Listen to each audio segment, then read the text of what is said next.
y es la propia ley la que está facultando al comité coordinador, y que además se encuentran limitadas por el propio sistema y por nuestra y los principios consagrados en nuestra Constitución.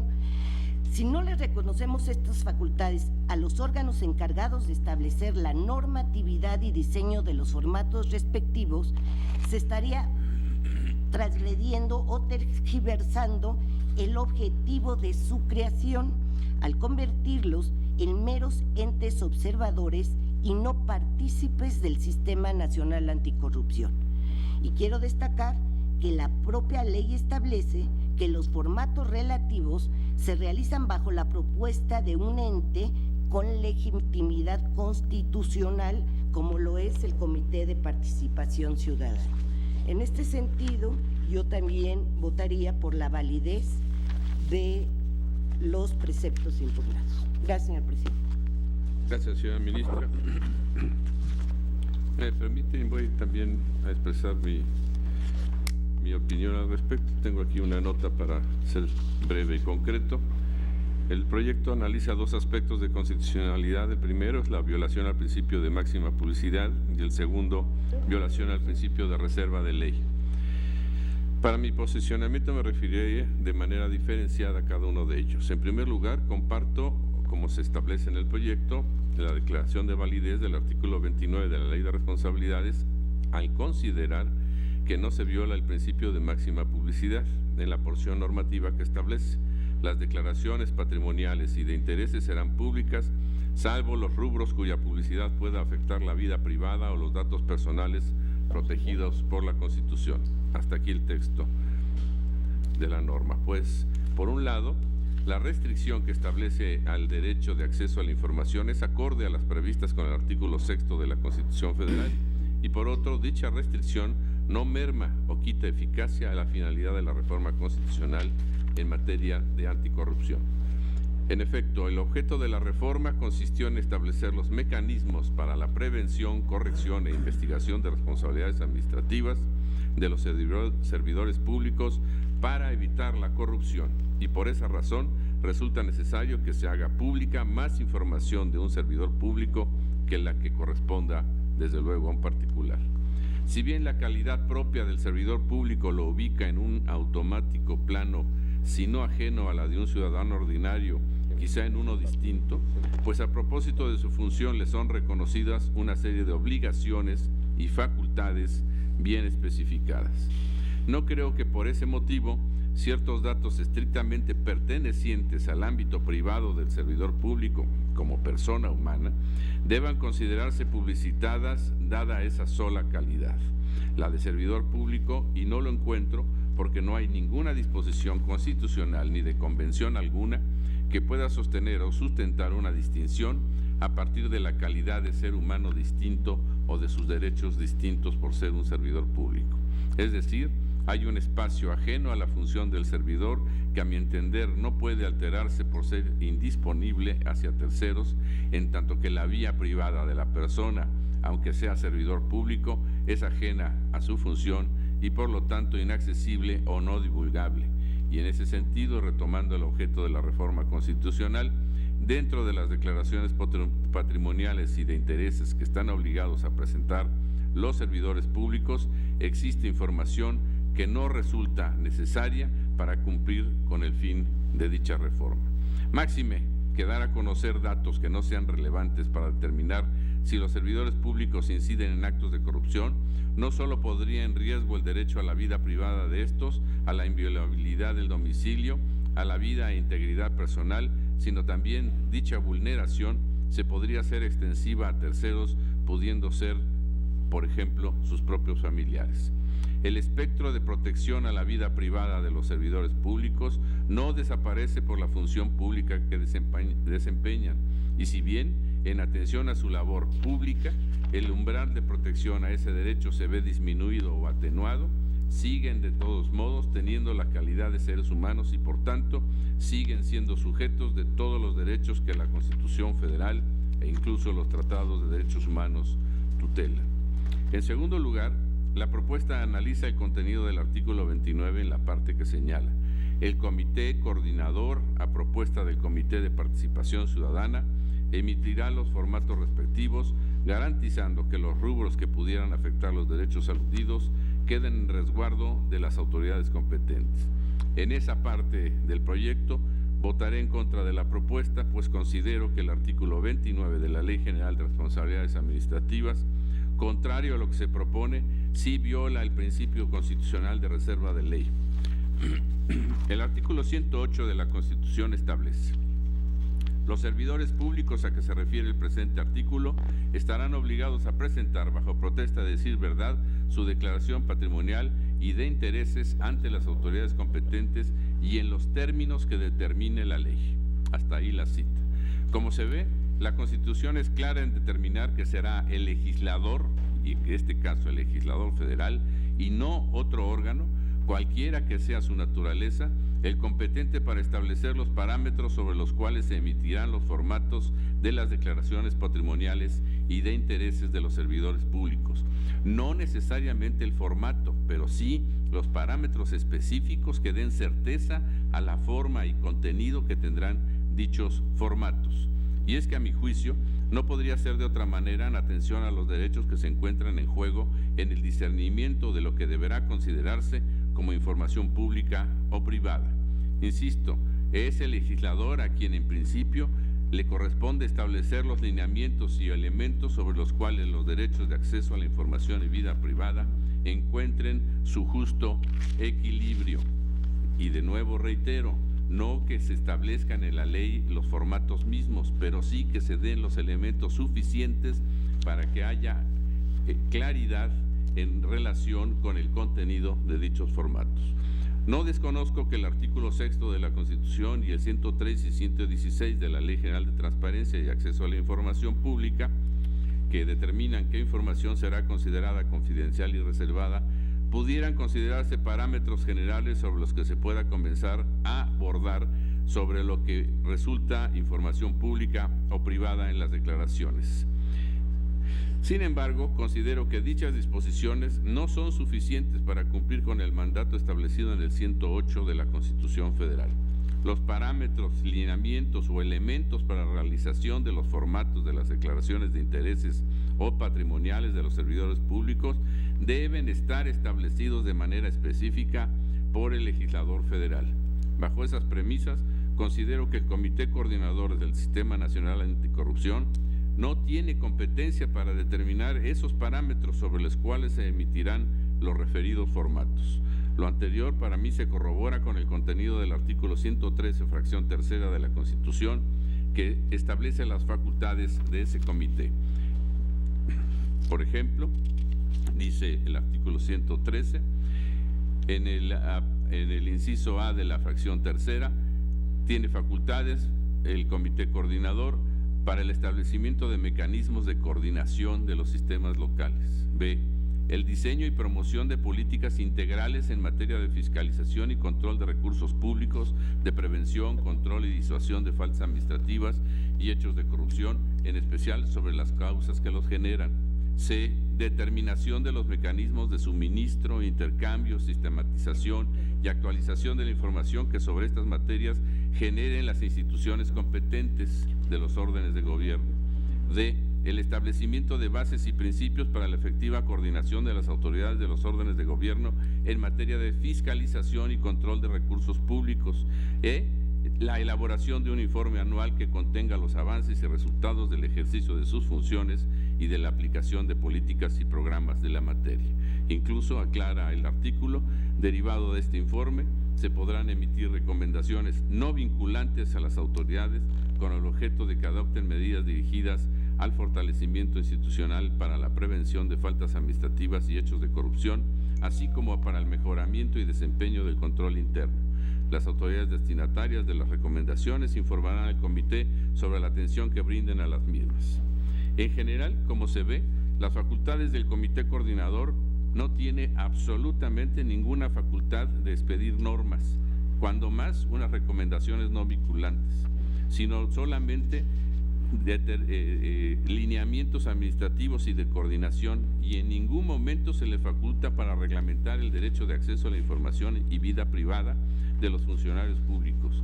Así, en todo caso, su actuación en la emisión de los formatos debería estar regida por lo que en su momento estableciera el legislador federal sobre este punto, señalando las bases claras y precisas de los contenidos de los formatos, y no sobre lo que él mismo, el comité coordinador, considere e interprete de los artículos 6º, 113 y 116 mencionados, y mucho menos cumpliendo las propuestas del Comité de Participación Ciudadana, a la que en ninguna norma constitucional se le otorga facultad para realizarlo. Si bien se establece su existencia, sin embargo, no se le da ninguna facultad en ese sentido.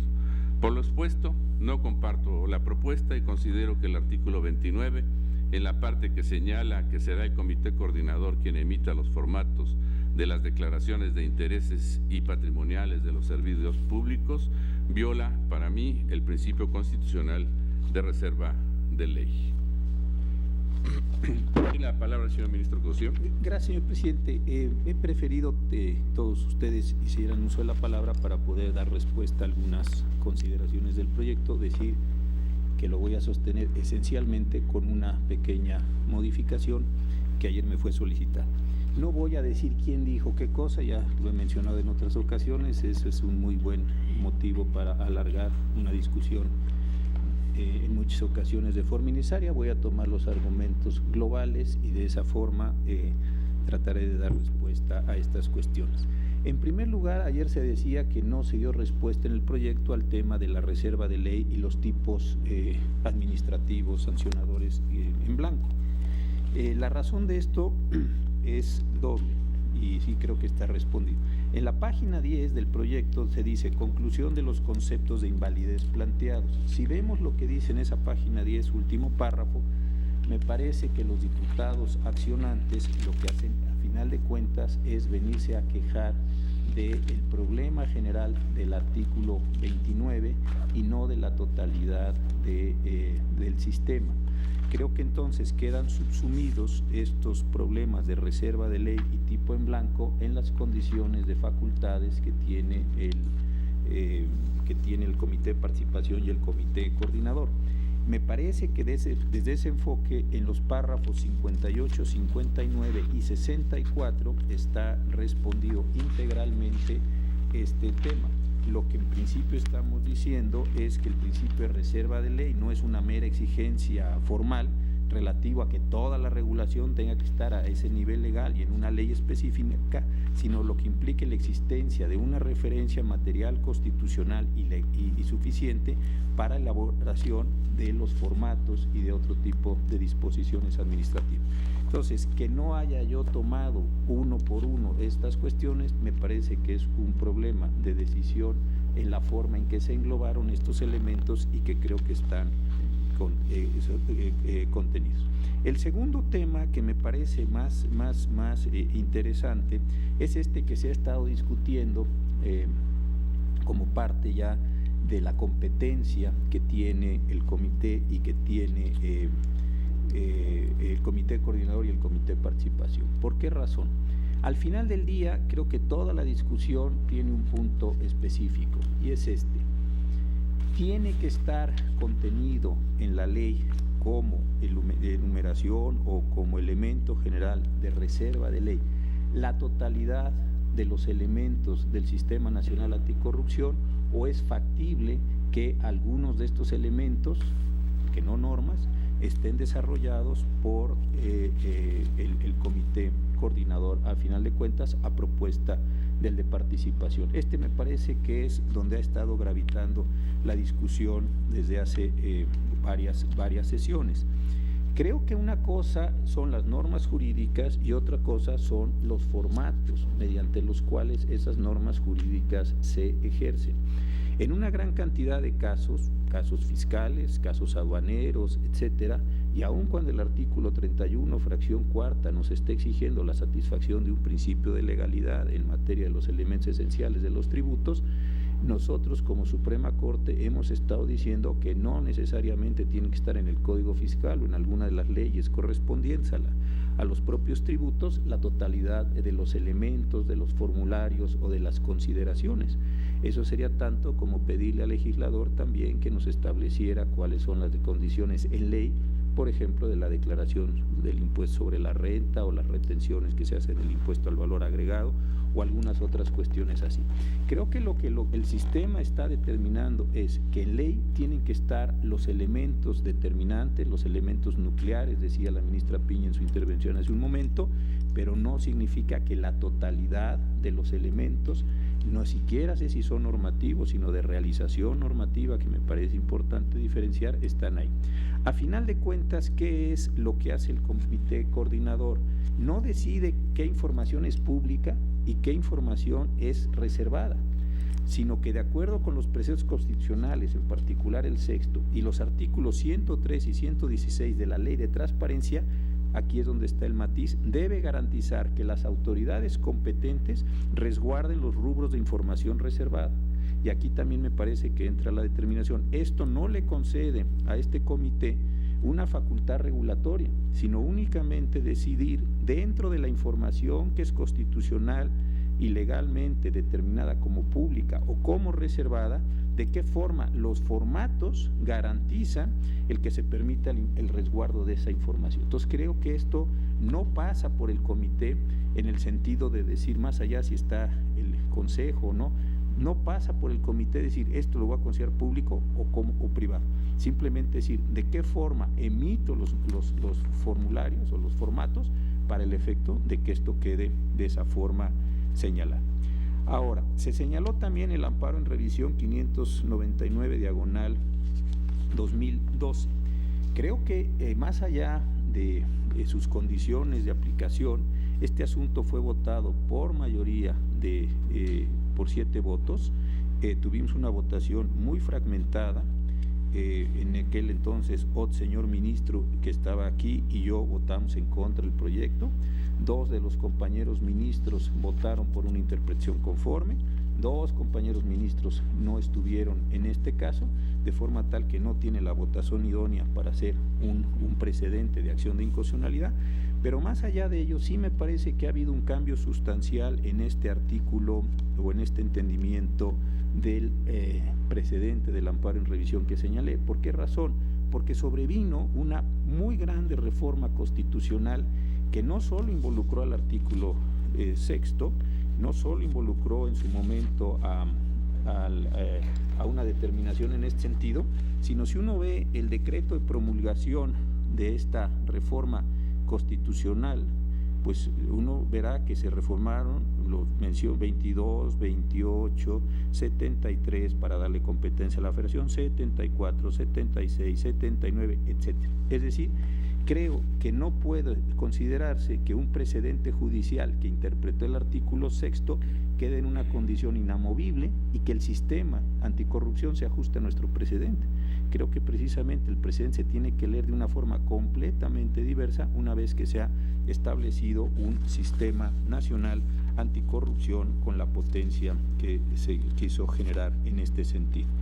El tema que también se planteó sobre la solución o la respuesta que se da a la antinomia de los artículos 29 impugnado con el 70 de la Ley de Transparencia, también me parece que si bien es cierto no hay un concepto como se mencionó con acuciosidad en este sentido, sí me parece que resultaría incompleto el razonamiento interpretativo que se tendría que hacer, porque no se tomaría en cuenta que la ley que se considera que es a la que se remite por el artículo sexto constitucional, si no se analiza integralmente dando cuenta de un artículo que podría ser nugatoria a la totalidad de la reforma, dejaríamos sin cumplir las condiciones que se están estableciendo. 2 señores ministros me pidieron el día de ayer que quitara los ejemplos para generar una mayor delegación en los órganos administrativos. Creo que tienen razón, creo que ahí hay una carga de ejemplos, básicamente son ejemplos o básicamente es un señalamiento. Estos se encuentran en los párrafos 52 y 57, que son los que específicamente en su segunda parte, después de un punto y seguido, dicen qué cosas sí y qué cosas no. Creo que es importante obsequiar esta petición y con esas supresiones a estos dos párrafos, señor presidente, sería el proyecto que estaría sometiendo a consideración de ustedes. Muchísimas gracias. ¿Alguna otra participación? Tomaremos entonces la votación, señor secretario, a favor o en contra. Señor ministro Saldívar. Gracias, señor presidente. Yo nada más tengo una pregunta al ponente. ¿Sí? Entiendo por esta última parte de su intervención que, digamos, lo que algunos de nosotros consideramos lineamientos, otros ejemplos, eso se quitaría y se deja la atribución de los comités. Perfecto, gracias. Exacto, señor ministro. Gracias, presidente. Gracias, ministro. Al contrario. Adelante, señor Sí, secretario. señor ministro Gutiérrez Ortiz Mena. En contra y formulo voto particular. Señor ministro Con el Cosío. proyecto modificado. Señor ministro Luna Ramos. En contra por las razones expresadas en mi intervención del día de ayer y anuncio voto particular también. Señor ministro Franco González Con el Salas. proyecto modificado y me reservo el derecho de formular voto concurrente cuando dé el engrose. Gracias. Señor ministro Saldívar Ledo de la Rea. Con el sentido del proyecto, por razones distintas, se anuncia voto concurrente.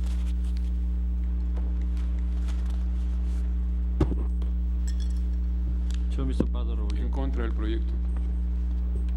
Señor ministro Piña Hernández. Al margen de que se pudiera considerar dar una respuesta integral a los conceptos en forma de conclusión de los de invalidez, yo sigo considerando que el punto central que se hizo valer no se encuentra respondido en el proyecto y por lo tanto estoy con el sentido y me reservo un voto concurrente. Señor ministro Medina Mora. Con el proyecto original y desde luego me reservo un voto concurrente después de ver el engrose.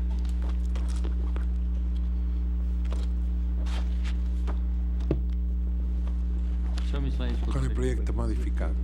Sí, claro. Señor ministro presidente Aguilar Morales. En contra del proyecto.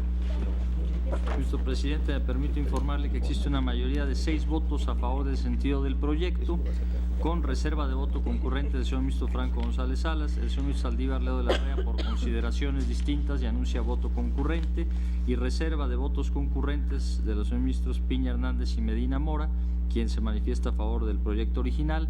Voto en contra de los señores ministros Gutiérrez Ortiz Mena, Luna Ramos, Pardo Rebolledo y presidente Aguilar Morales, con anuncio de voto particular de los dos primeros. Señor ministro Cosío. Gracias, señor presidente. El día de ayer sometió usted a nuestra consideración, entiendo solo el artículo 29, pero me parece que estaban imbricados el resto de los artículos. Yo creo que se ha votado el proyecto en su integridad, porque fui a la parte final de los párrafos, simplemente para que usted lo decida como presidente de la Corte y encargado de llevar el debate, pero esa era la condición simplemente para aclararlo, señor. Muchas En gracias. general, la discusión. las exposiciones de todos han incluido el proyecto en su integridad Sí, señor. y se han hecho argumentaciones en el sentido de todas las disposiciones. De tal modo que yo entendería, si ustedes no Exacto. disponen otra cosa, que el asunto está resuelto ya en su totalidad con la votación que hemos tomado. Así es. En ese sentido, le pido al secretario que nos lea el punto resolutivo o los puntos resolutivos. Sí, señor ministro presidente. Primero, es procedente pero infundada la acción de inconstitucionalidad 70/2016 promovida por diversos diputados integrantes de la Cámara de Diputados del Congreso de la Unión. Segundo, se reconoce la validez de los artículos 29, 34, párrafo tercero y 48, párrafo primero de la Ley General de Responsabilidades Administrativas, así como el artículo tercero transitorio, párrafo sexto, del decreto por el que se expidió la Ley General del Sistema Nacional Anticorrupción, la Ley General de Responsabilidades Administrativas y la Ley Orgánica del Tribunal Federal de Justicia Administrativa, publicado en la edición vespertina del Diario Oficial de la Federación de 18 de julio de 2016, y tercero, publiques esta resolución en el Semanario Judicial de la Federación y en su Gaceta. Bien, con esto, si ustedes están de acuerdo con los resolutivos, señores ministros, señoras ministras, queda entonces resuelta la acción de inconstitucionalidad 70/2016. Continuamos con los asuntos de la lista, señor secretario. Sí, señor ministro presidente. Se somete a su consideración el proyecto relativo al incidente de inejecución 198/2016, derivado de la sentencia dictada el 14 de julio de 2014 por el Juzgado Primero de Distrito del Centro Auxiliar de la 11ª Región, con sede en Coatzacoalcos, Veracruz, en auxilio del Juzgado Cuarto de Distrito en el Estado de Tabasco, en el juicio de amparo 789/2014, bajo la ponencia del señor ministro Gutiérrez Ortiz Mena, y conforme a los puntos resolutivos que propone. Primero, es fundado el incidente en ejecución de sentencia por lo que respecta a los funcionarios del municipio de Nacajuca, Tabasco, en funciones en el periodo de 2013 al 31 de diciembre de 2015. Segundo, consígnese a Pedro Landero López, quien ocupó el cargo de presidente municipal de Nacajuca, Tabasco, Mercedes López Pérez, quien ocupó el cargo de síndico de Hacienda del municipio de Nacajuca, Tabasco, Judith López Hernández, Julio Pérez Pérez, Florinda Álvarez Jiménez, Miguel Sebastián Méndez R., Rocío López Dionisio, José Asunción Arias y María de los Ángeles Díaz, Irma López Gómez y Delfina del C. Gutiérrez, quienes ocuparon el cargo de regidores del municipio de Nacajuca, Tabasco, ante el juez de distrito en el estado de Tabasco en turno, por haber incumplido la sentencia constitucional de 14 de julio de 2014, dictada en el juicio de amparo 789/2014 del índice del juzgado cuarto distrito en el estado de Tabasco, de acuerdo con lo previsto en la fracción 16ª del artículo 107 de la Constitución Federal, a fin de ser juzgados y sancionados por la desobediencia cometida, en los términos previstos en el artículo 267 de la ley de amparo vigente. Tercero, es infundado el incidente de ejecución de sentencia por lo que respecta a los funcionarios del municipio de Nacajuca, Tabasco, en funciones en el periodo del 1 de enero de 2016 al 4 de octubre de 2018, al considerarse excusable el incumplimiento a la sentencia de amparo, por lo que por el momento no se está en el caso de aplicar las sanciones que prevé la fracción 16ª del artículo 107 constitucional. Cuarto, devuélvanse los autos de este expediente al juez cuarto distrito en el estado de Tabasco para los efectos precisados en el apartado 14º de esta ejecutoria. Y quinto, se deja sin efectos el dictamen de 29 de septiembre de 2016 emitido por el Tribunal Colegiado en Materias Administrativas y de Trabajo del 10º Circuito en el incidente de ejecución de sentencia 7/2016 de su índice. Asimismo, me permito informar que en cumplimiento de lo dispuesto en el párrafo segundo del punto tercero del Acuerdo General 10/2013 del Pleno de la Suprema Corte, se solicitó informe al Juzgado Cuarto Distrito en el Estado de Tabasco sobre la recepción de documentación relevante presentada por las autoridades vinculadas al cumplimiento del fallo protector o el dictado de algún proveído en el que se tenga por cumplida la sentencia emitida en el juicio respectivo. En respuesta a ello, el referido órgano jurisdiccional remitió vía correo electrónico copia del oficio 14.365 de 2017 de 9 de junio de 2017, en el que se transcribe el acuerdo de la misma fecha, donde se ordena hacer del conocimiento de este alto tribunal que en los proveídos de 2 y 5 de junio de esta anualidad se ordenó dar vista a las partes con el cumplimiento de la ejecutoria de amparo respecto de algunos quejosos, toda vez que el Ayuntamiento Concejal de Nacajuca exhibió diversos títulos de crédito a su favor. Además, la segunda regidora y síndico de Hacienda, mediante oficio de uno de los corrientes, informó a este órgano jurisdiccional que se solicitó la autorización de un empréstito por la cantidad de 22.187.708 pesos para solventar el pago de la ejecutoria, sin que con posterioridad a esas datas se haya presentado documentación alguna por las autoridades responsables relevante para el cumplimiento de la ejecutoria. Gracias, señor secretario. Voy a poner a su consideración los 3 primeros apartados de esta propuesta, relativos el primero a los antecedentes del asunto y segundo a los narrativa de los trámites del asunto mismo, y el tercero a la competencia de este tribunal para conocer de este asunto. ¿Están ustedes de acuerdo? ¿Alguna observación al respecto? En votación económica se aprueba. Queda aprobado. Tiene la palabra el señor ministro ponente, el señor ministro Gutiérrez Ortiz Mena. Gracias, ministro presidente. En el apartado 11 se aborda el estudio de fondo. Al iniciarse la elaboración del presente asunto, subsistía el incumplimiento de la sentencia de amparo respecto de 26 quejosos, a los cuales se les adeudaba al 14 de noviembre de 2013 un monto total de 11.937.288,44 centavos, de conformidad con la actualización que elaboró el Tribunal de Conciliación al 2 de septiembre de 2016. En relación con el Tribunal de Conciliación, se determina que actuó con los medios que tuvo a su alcance para el cumplimiento a la ejecutoria de amparo, al igual que lo hizo el Congreso del Estado de Tabasco. Por otra parte, el Ayuntamiento de Nacajuca, en funciones en el periodo de 2013 a 2015, solicitó al gobernador y al Congreso del Estado de Tabasco ampliar su presupuesto para efectuar el pago que adeudan, celebraron convenio con uno de los quejosos y prometieron efectuar actos para el cumplimiento, sin que se advierta de constancias que del 14 de agosto de 2014, que causó ejecutoria la sentencia de amparo, hasta diciembre de 2006 hubieran acatado la sentencia respectiva. En consecuencia, ante su desacato, se propone aplicar al presidente, síndico de Hacienda y regidores del municipio de Nacajuca, en funciones en el periodo de 2013 a 2015, las sanciones previstas en la fracción 16 del artículo 107 de la Constitución Política de los Estados Unidos Mexicanos, consistente en la consignación ante el juez de distrito correspondiente.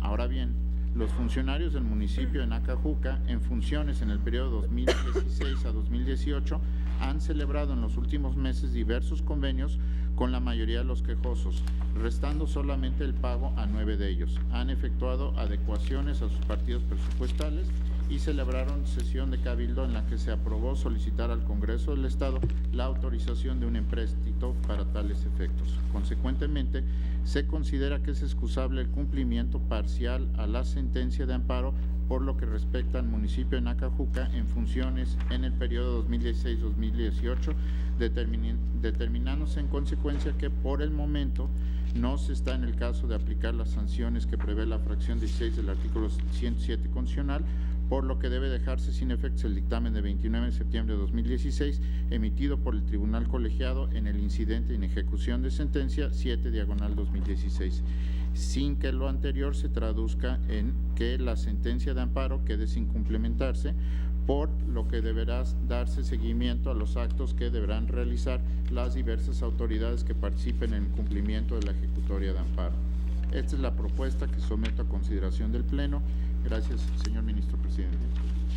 Gracias, señor Ministro. Está a su consideración, señoras y señores ministros. Señora Ministra Luna. Gracias, señor presidente. Yo respetuosamente me aparto del proyecto que está presentando el señor ministro ponente y quiero manifestar brevemente cuál es la razón. Este es un asunto en el que se está analizando el cumplimiento de una sentencia emitida en un laudo por el despido de trabajadores de un ayuntamiento. Fueron un buen número de trabajadores. Sin embargo, de las propias constancias que el señor ministro nos informa en el proyecto, se llevaron a cabo ya el pago de 26, en la foja 149 y 150, se pagaron a 26 trabajadores, todavía les quedan algunos pendientes, han realizado algunos convenios con algunos otros, o sea, sí se ha tratado de estar dando cumplimiento, pero además en el proyecto lo que se está proponiendo no es consignar a las autoridades municipales que en este momento se encuentran en funciones, sino al anterior municipio, es decir, al anterior presidente municipal y al anterior ayuntamiento, porque se comenta que no cumplieron con la sentencia. Yo quisiera mencionar dos situaciones. Una, primero, para mí ha sido criterio reiterado y así me he manifestado en muchos otros asuntos, que para que se lleve a cabo la consignación de una autoridad, partimos de la idea de que no hay cumplimiento de la sentencia. Si hay cumplimiento de la sentencia, pues para mí ya no se hace necesaria la consignación. En este caso hay un cumplimiento parcial y por ahí ya podíamos empezar para mencionar que por esa razón no habría que hacer consignación. Pero además, en el caso concreto, a las autoridades que se pretende destituir, duraron un periodo de 2013 a 2015. Durante ese periodo no fue cuando se destituyeron a los trabajadores, fue en uno anterior. Esto sucedió, me parece que desde 2008. Sin embargo, pues ellos se fueron a pelear, a su juicio ganaron ante la autoridad correspondiente y ahora lo que buscaban era el cumplimiento de la sentencia.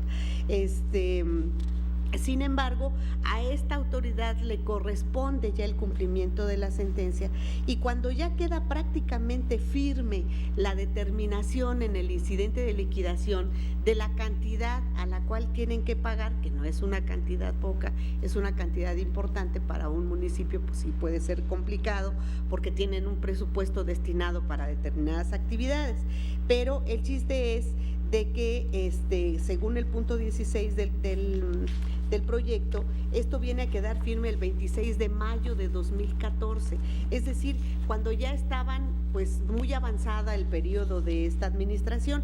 No obstante, hicieron algunas gestiones ante el Congreso del Estado, así nos lo narra también el propio proyecto. Nos está dando una serie de requerimientos que se le hicieron tanto a las autoridades y como ellas trataron de obtener incluso a través de un crédito al ayuntamiento dinero al Congreso del Estado para poder liquidar.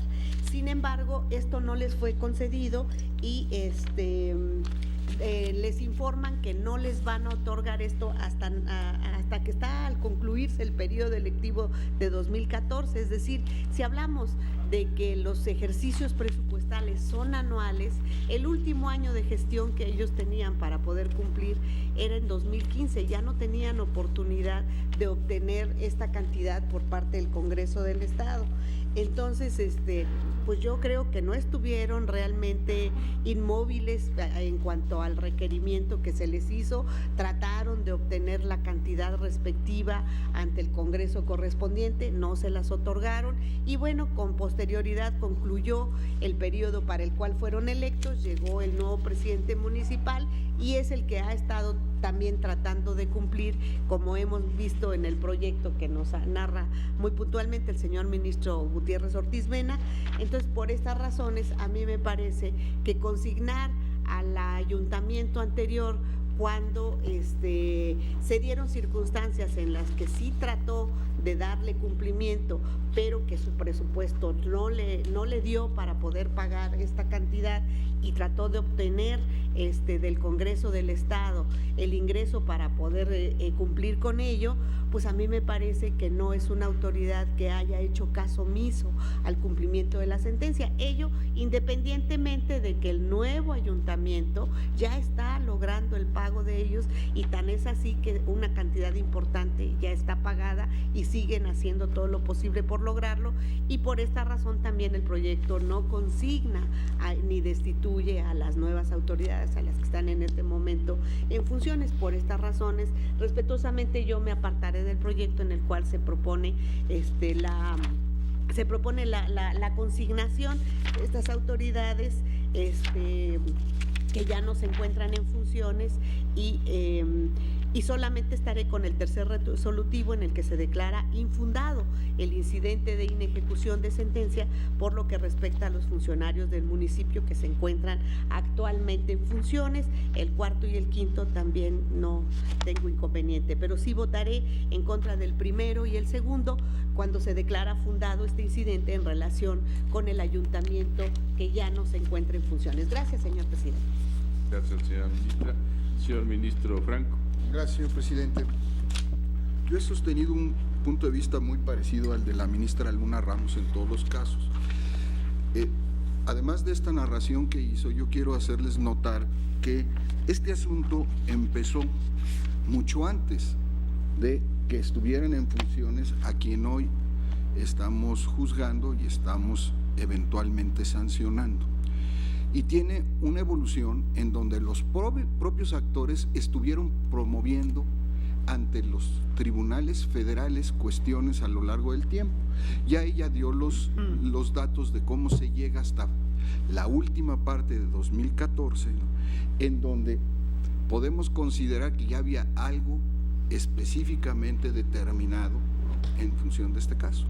Y a partir de ahí, y el proyecto que nos presenta el ministro Gutiérrez Ortiz Mena, se da una serie de relación de hechos en donde se acredita, como bien lo dijo la ministra Luna Ramos, que se trata de cumplir con la sentencia.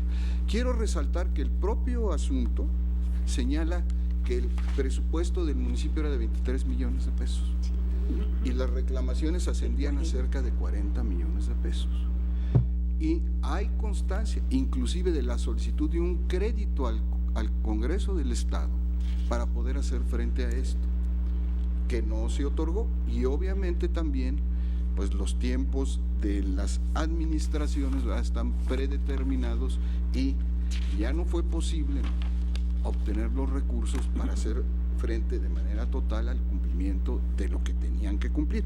Y fue el siguiente ayuntamiento el que, a instancias de las gestiones que se hicieron, también pudo recibir recursos para ir haciendo frente a la totalidad de las condenas que se hicieron. Insisto, un juicio laboral iniciado mucho antes de esta y la inmediata anterior administración, que es la que estamos juzgando. Por estas razones yo también estaré en contra del proyecto que nos presenta el ministro Gutiérrez Ortiz Mena. ¿Perdón? Perdón, el resolutivo 1 y 2. Por eso, el resolutivo 1 y 2 yo estoy, gracias ministra Luna Ramos por la aclaración, pero al final del día, me refiero, estoy en contra del fondo y de la determinación de la sanción por estas razones. Creo que hay elementos suficientes para considerar que sí hicieron esfuerzos suficientes para tratar de cumplir con digamos, ya la ejecutoria final en este asunto, y que podemos considerar que no había otra posibilidad financiera dado el monto presupuestal de que disponía el propio ayuntamiento para hacerle frente. Consecuentemente, gracias ministra, votaré en contra del 1 y el 2. Gracias. Siga su consideración, señores ministros. ¿Alguna otra participación? Señora ministra Piña. Yo comparto las consideraciones de la ministra Luna y del ministro Franco. Yo sé que en un principio yo venía con el proyecto, así lo había determinado, así lo había considerado, porque nos hace la narración de lo que ha sucedido y precisamente la consignación de las autoridades es que cumplan con la sentencia. Ante la falta de cumplimiento tiene que haber una sanción, porque las sentencias de amparo tienen que ser cumplidas. Sin embargo, sí considero que tenemos que atender a cada caso concreto. Y en este caso, atendiendo a las razones que expusieron tanto la ministra Luna como el ministro Franco, yo votaría en contra del proyecto. Gracias. Señor ministro Lainez. Tomando en cuenta que el hecho de que la administración haya concluido y que incluso el problema no hubiese iniciado durante esta administración, yo también considero que por la narrativa de los hechos como se presentan, efectivamente me parece que no hubo un incumplimiento, o que hubo todo lo que tenía que hacer esa administración en la parte que le correspondió para cumplir. Yo me adhiero a las argumentaciones de la ministra Luna, perdón, y complementadas con el ministro Franco. Gracias, señor ministro. Señor ministro Saldívar. Gracias, señor presidente. Yo también venía a favor del proyecto, pero las argumentaciones de la ministra Luna Ramos y el ministro Franco me han convencido de lo contrario, y consecuentemente votaré en contra del primero y segundo resolutivo. Muchas gracias. Gracias, señor ministro. ¿Alguien más?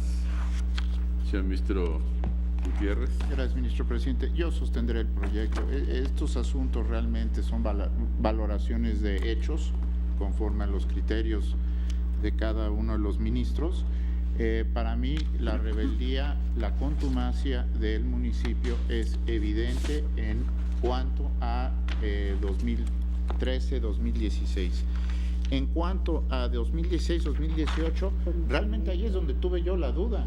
El proyecto original venía por la destitución y la consignación de los actuales, del actual municipio. Por eso yo no podría compartir la propuesta que se ha hecho aquí en el Pleno, y yo sostendría el proyecto en sus términos. Me parece que empezaron a haber indicios de cumplimiento cuando el asunto llegó a la Corte. Antes de haber llegado a la Corte, verdaderamente todos los requerimientos del juez, del colegiado, de la autoridad obligada del Tribunal de Conciliación fueron llamados a misa. No fue hasta que el asunto llegó a la Corte que se empezó a cumplir. Y eso, desde mi punto de vista, es contumacia, es rebeldía en cuanto al cumplimiento de la sentencia. Por lo tanto, yo sostengo el proyecto en sus términos. Gracias, presidente. Gracias, señor ministro. ¿Alguien más?